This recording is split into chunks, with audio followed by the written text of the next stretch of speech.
So ito na, mga kababayan. Ma'am Lani Reyes, hello po. No, ito mga kababayan, yung ating pag-uusapan. Grabe no, mga kababayan, no, na porket anak ka ng presidente, kapatid mo vice president, kapatid mo mayor, pamangkin mo vice mayor, at Duterte ka, so hindi ka na pwedeng hulihin.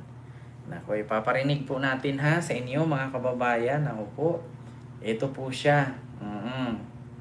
So, ito, saan na ba yan? Ito. Ito po, buksan natin. Ito, buksan natin. Nag-viral online ang video ng tila sadyang pagpasok ng isang driver sa one-way na kalsada sa Bonifacio Global City o BGC. Ang driver may binanggit umanong pangalan ng anak ng isang politiko nang sitahin siya ng traffic marshal. Yan ang unang balita ni Ian Cruz. Nakakahiya. Wait lang, sila. Saan tayo? Left or right? Left or right? Left or right? Sa videong ito, makikita ang isang lalaki nagmamaneho sa 28th Street sa Bonifacio Global City sa Taguig habang may mga kasama hanggang sa lumiko sila sa 7th Avenue na one-way. Pwede ka kumaliwa dyan? Baka... Pwede. Bawal! Basta ako. Nalakad ako. Pero tuloy sa pagmamaneho ang lalaki. Mahuli tayo. May mahuli tayo. Saan tayo pupunta? Uy, wrong ata. Kaya naman na-flag down sila ng traffic marshal. Wait. Oh, sabi mo, waste. Kuya, we're getting lost. Kuya, we're getting lost. Sir. Ano yung pinasok mo? Sorry po, kuya. We're getting lost. Saan po pupunta? Ano yan? Kaya po, pero the ways kasi indicated. Sinusunod ko lang yung mga nakasakay sa akin. Nagpatuloy ang kanilang pagpapaliwanag at ini-name drop pa ang anak ng isang politiko. Kuya, sorry talaga. Oo, then you can guide me na lang as kuya kasi we don't know talaga BGC. Kasi, legit promise. Ang videong yan nakuha pa noong September 23 ay kumakalat sa social media. Ayon sa pamunuan ng BGC, tiniketa ng driver. Nakikipag-ugnayan na rin daw ang security team ng BGC sa Land Transportation Office o LTO.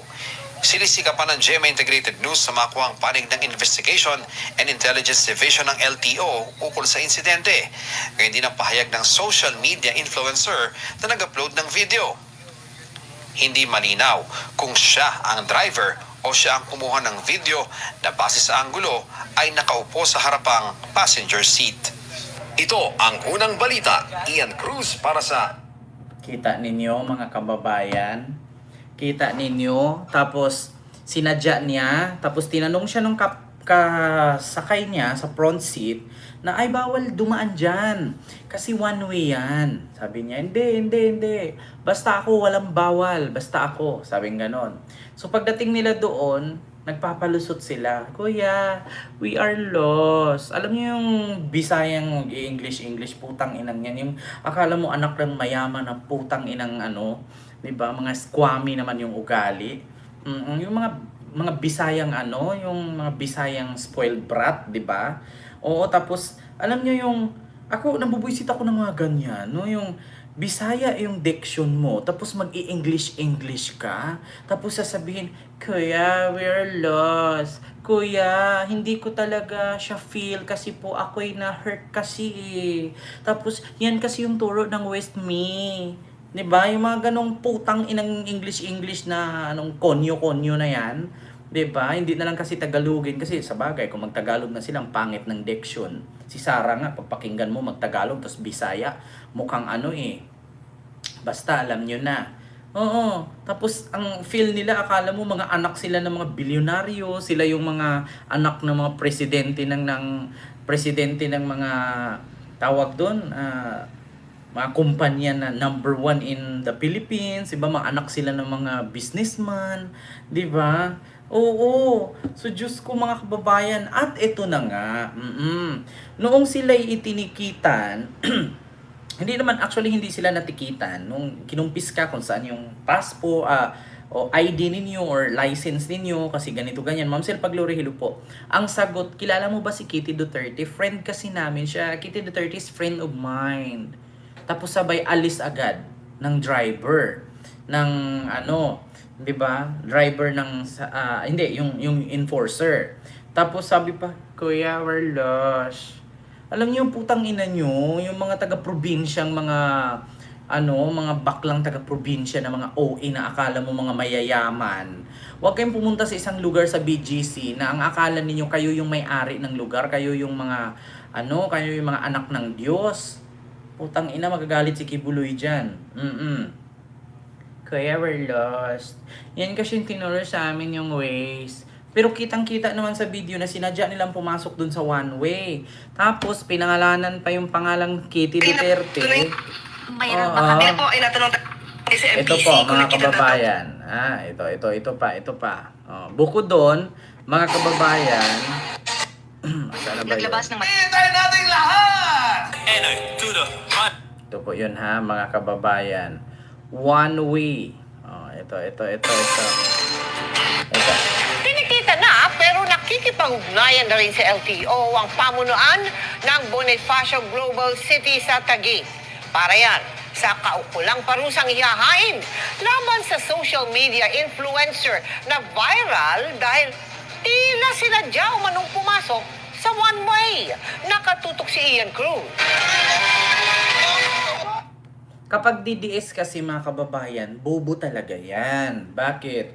Biruin mo nag-vlog ka. Tapos nagkamali ka ng hindi siya nagkamali, sinadya mo pumasok sa one way, nag-counterflow ka. Tapos in-upload mo sa social media. Kaya ngayon, imbis na makalusot kayo doon, in-upload ninyo at napatunayan na may nilabag kayong violation, ayun, eto mapapala sa inyo kasi bubo nga kayo, di ba?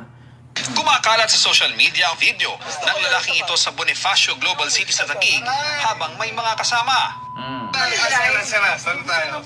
Left or right? Left or right? Left or right? Ako na. Okay.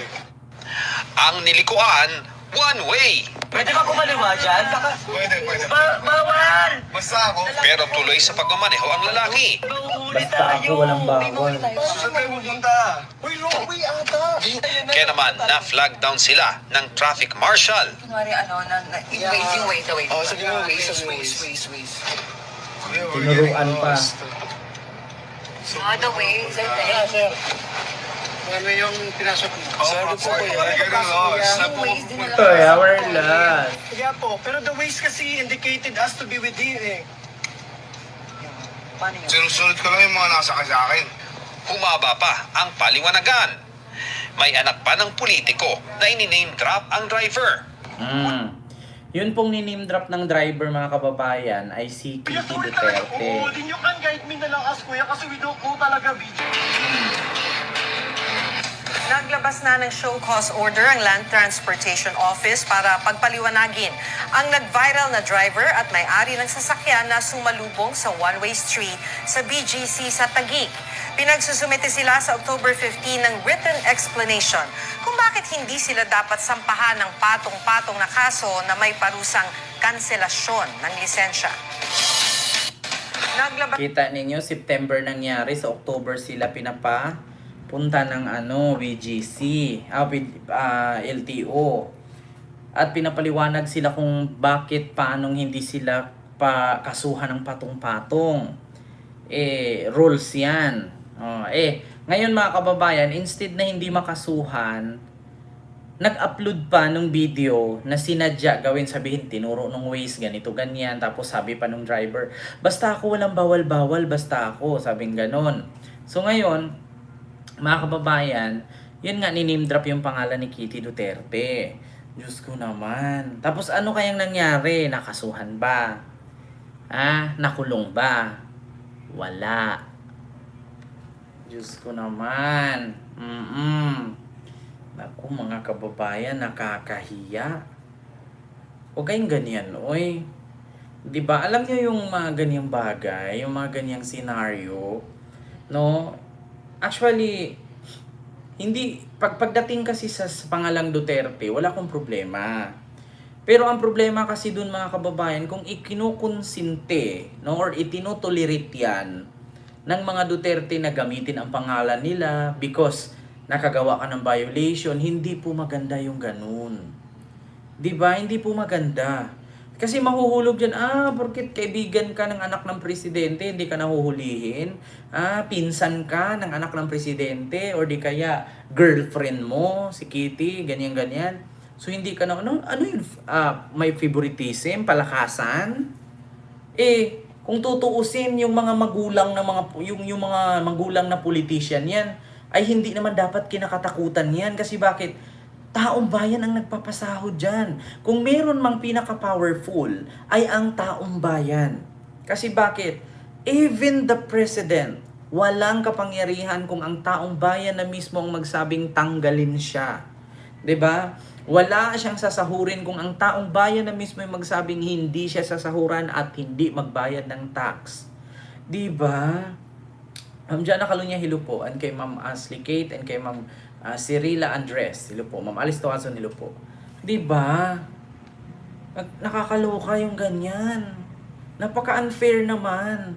Samantalang tayo, magkamali ka nga lang ng daan sa bike lane, titikitan ka, kukunan ka pa ng lisensya, halos makikipagbugbugan ka pa dun sa traffic enforcer. 'Di ba? Halos makipagmurahan ka pa doon. Samantalang sila, we're lost, kuya, we're lost.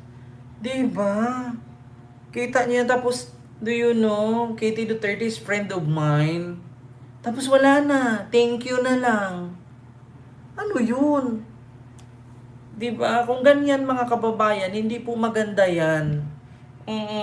Hindi po maganda yung gano'n na porkit ba anak ka ng presidente, porkit ba may kapit ka, konektado ka, anak ka ng politiko, hindi ka na pwedeng hindi ka na pwedeng tikitan, hindi ka na pwedeng So kapag ganyan mga kababayan, no, ang matatawag diyan is spoiled.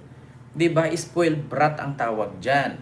Ngayon, kung i-spoiled mo nang i-spoiled yan, pag lumaki yan, kasi spoiled nga, baka naman hindi nyo na makontrol. 'Di ba? Baka hindi nyo na makontrol yung mga ganyang bagay. Kasi, syempre nasanay na siya eh. 'Di ba, nagawa na niya yung pag-violate ng isang rules, tapos hindi siya nanagot. Hindi siya naanuhan ng offense. Kasi bakit? Tatay niya presidente. Tatay niya politician. So, ganun ba yun? Parang si Kiko Barsaga lang.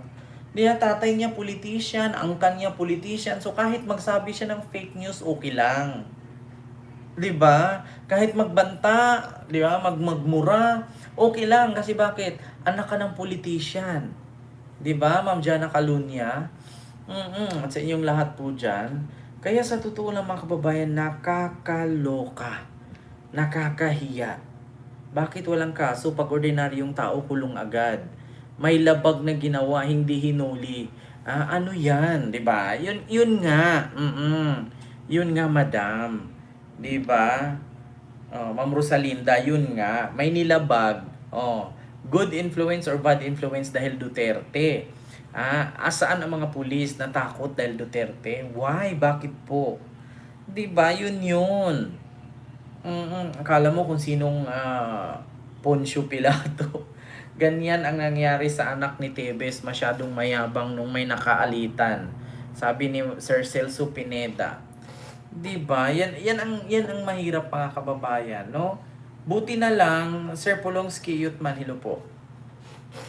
Buti na lang mga kababayan, yung ibang anak ng politician, tahimik lang, no? Yung iba namang anak ng politician, flex ng mga luxury na gamit, shopping dito, shopping doon, abroad dito, abroad doon, tapos ending, anak pala ng congressman na may sangkot sa flood control. Parang yung alam nyo yon, yung vlogger na sumakay sila ng private plane, papunta sila ng Boracay, punta sila ng Palawan, tapos kung ano-ano, pupunta sila ng Amerika, kumain sila, 75,000 pesos yung bill nila, 'di ba? Tapos pupunta sa isang mamahaling luxury store na tinatawag nating Louis Vuitton at Hermes, Chanel at Prada at Louis V. Kung makabili, walang pakialam kasi sanay na sila. 'Di ba? Oo, Sir Polongski Yutman.